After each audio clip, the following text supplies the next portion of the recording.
Oke teman-teman, pada video kali ini yang akan kita review adalah aplikasi kasir pintar, aplikasi kasir berbasis Android. Kita akan review untuk yang versi free-nya. Kita akan lihat dapat apa saja untuk versi free.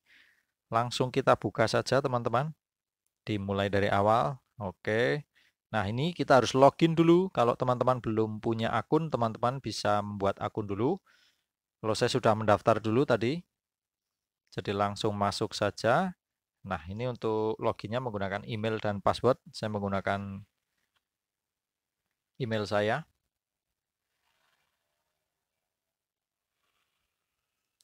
Nah, teman-teman ada notifikasi untuk meminta izin Kasir Pintar Pro untuk mengakses tipe device. Kalau saya pilih lewati dulu supaya cepat, teman-teman. Nah, seperti ini dia akan loading datanya dulu. Saya sudah memasukkan beberapa data di sana tadi.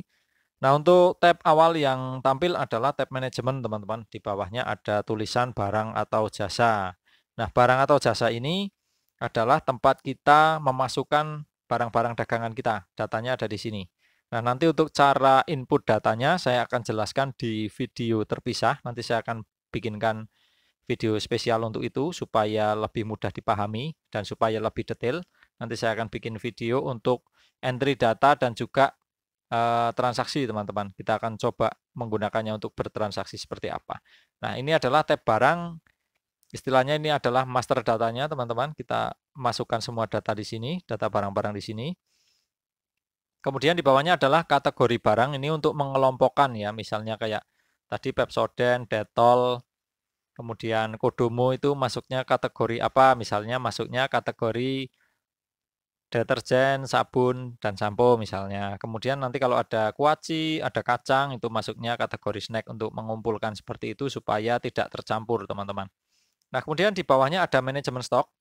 Nah, manajemen stok ini dipakai untuk mengatur jumlah stok yang ada.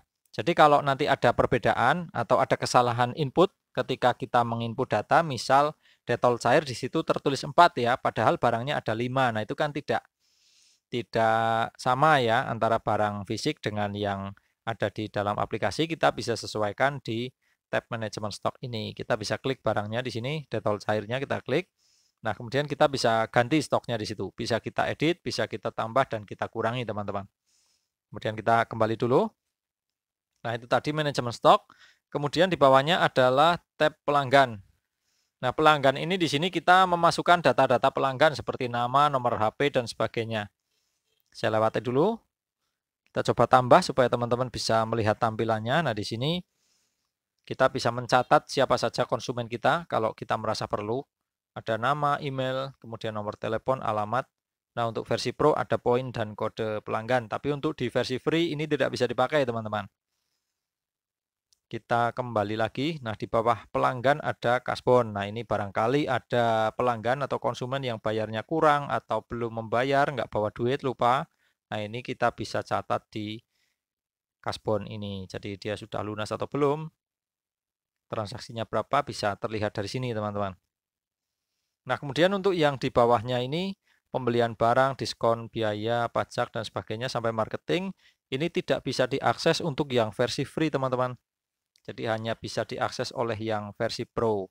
Nah, ini adalah kekurangan dari kasir pintar versi gratis. Kalau menurut saya, teman-teman, terlalu banyak fitur-fitur yang terkunci. Jadi versi free ini cukup repot kalau seandainya kita mau pakai untuk kegiatan kasir beneran gitu ya di warung atau di toko.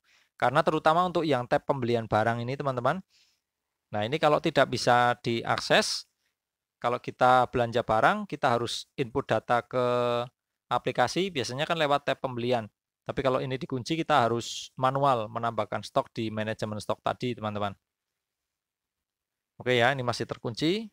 Kita akan balik ke menu atas sebelah kiri. Nah, ini teman-teman. Nah, ini ada data kita yang masuk di situ, ada nama saya, kemudian di bawah ada pilihan, ada upgrade ke kasir pintar Pro. Kalau teman-teman mau berlangganan, teman-teman bisa klik di situ, kemudian nanti mengupgrade aplikasinya dari yang free, dari yang gratis menjadi berbayar. Kemudian Kasir Pintar juga menyediakan toko online, teman-teman. Namanya All Shopping, tapi ini berbeda dengan Shopee dan sebagainya ya. Kalau Shopee, Tokopedia, dan sebagainya itu marketplace, jadi semua pedagang masuk di satu platform, di satu wadah aplikasi. Tapi kalau aplikasi toko online dari Kasir Pintar ini, toko online itu hanya berisi kita saja, teman-teman. Jadi nanti linknya harus kita bagikan ke orang-orang supaya mereka bisa berbelanja melalui toko online kita. Nah, kemudian di bawahnya ada tab manajemen, itu yang tadi baru saja kita bahas. Nah, di bawahnya adalah transaksi penjualan. Nah, ini digunakan untuk kegiatan jual beli di kasir. Jadi ketika ada orang beli, kita catat di kasir menggunakan tab ini di transaksinya. Besok kita akan bahas secara detail di video yang berbeda, teman-teman. Kita akan kembali dulu. Nah, di bawahnya kasbon tadi sudah kita bahas ya. Nah, kemudian untuk PPOB, PPOB adalah loket dan juga pulsa seperti itu dan sebagainya ya. Nah, ini nomor HP saya belum saya verifikasi, teman-teman, jadi belum bisa digunakan. Tapi kalau teman-teman meskipun menggunakan versi gratis, tapi kalau nomor HP-nya sudah terverifikasi, kalian bisa tetap menggunakan fitur ini, teman-teman. Jadi kalian bisa sekalian buka loket, jual pulsa, token listrik, dan sebagainya melalui menu ini. Nah, kemudian di bawah PPOB ada laporan. Dan ada iklannya, teman-teman. Nah, ini laporannya kita hanya dapat 3 laporan, yaitu ringkasan laporan penjualan, laporan transaksi penjualan, dan juga back office. Nah, back office sendiri ini bukan menu dari aplikasi, tapi nanti kalau kita klik kita akan diarahkan ke website dari Kasir Pintar. Jadi laporannya hanya 2, yaitu ringkasan laporan penjualan, kita coba klik. Nah, ini seperti ini. Misalnya hari ini penjualannya sekian. Nah, kemudian berikutnya laporan transaksi penjualan. Kalau yang atas ringkasan, yang di bawah laporan transaksi. Nah, laporan transaksi ini adalah laporan transaksi per hari, per bulan, dan per tahun. Dan juga total keseluruhan, teman-teman. Ya, laporannya sangat sederhana sekali, teman-teman. Jadi ini kelebihannya juga tampilannya cukup mudah digunakan, teman-teman ya, nggak ribet, nggak terlalu rumit. Dan juga untuk aplikasi Kasir Pintar ini sejauh saya tahu cukup kompatibel dengan banyak perangkat Bluetooth. Jadi bisa digunakan di banyak perangkat Bluetooth kayak printer Bluetooth, kemudian barcode scanner dan sebagainya, teman-teman. Dan juga ini memungkinkan untuk bekerja secara offline. Kalau misal internetnya mati atau memang tidak mau pakai internet, tidak mau pakai jaringan internet, kalian bisa bekerja secara offline, teman-teman. Nah, itu tadi. Kemudian di bawah laporan laba rugi sampai dengan pajak. Waduh, banyak sekali ini. Ini tidak bisa diakses semua di versi free, teman-teman. Kita balik ke menu. Nah, untuk keuangan dan shift ini untuk shift kerja karyawan, ini juga tidak bisa diakses di fitur yang gratis, teman-teman, di versi yang gratis. Nah, tapi di bawah ada fasilitas lain, yaitu integrasi e-wallet atau uang elektronik ya. Kita coba klik.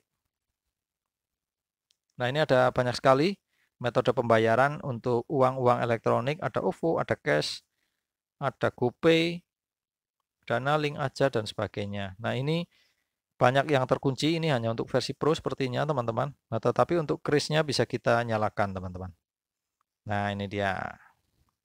Jadi cukup lumayan sih, cukup membantu.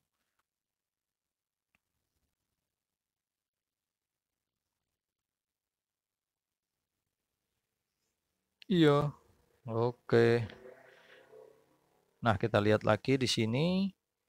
Nah, kemudian ada referral. Referral itu kalau kalian merekomendasikan orang lain untuk pakai aplikasi ini dengan menggunakan kode referral kalian, kalian nanti bisa dapat komisi. Tapi kalau yang pakai aplikasi ini nantinya berlangganan bulanan, teman-teman. Kalau sama-sama pakai aplikasi versi free, tidak akan mendapatkan apa-apa. Nah, kemudian di bawahnya standar ya, seperti semua aplikasi ada kontak kami dan bantuan. Kemudian juga ada pembiayaan ini untuk versi Pro juga. Nah, jadi ini yang kita dapat, teman-teman, dari Kasir Pintar Pro. Kesimpulannya, teman-teman, kalau menurut saya kelebihannya satu, mudah digunakan, gampang sekali. Kemudian nggak berat di HP ya, jadi nggak lemot HP-nya. Kemudian banyak didukung oleh perangkat-perangkat Bluetooth kayak printer dan barcode scanner. Kemudian kelebihan lainnya biaya berlangganannya cukup terjangkau teman-teman. Nah kemudian bisa bekerja juga secara offline. Jadi kalau nggak connect internet nggak apa-apa. Tetapi kekurangannya untuk versi free ini banyak banget versi yang terkunci. Banyak banget fitur yang terkunci teman-teman. Jadi versi free ini cukup repot kalau mau digunakan untuk kegiatan kasir beneran. Jadi kalau toko atau warung kita mau bertransaksi beneran menggunakan aplikasi ini akan sangat repot, terutama kalau untuk yang dasar adalah ketika kita belanja barang atau kulakan barang. Jadi kita harus nambahin stoknya secara manual. Jadi gitu teman-teman yang kita dapat dari aplikasi kasir pintar versi free.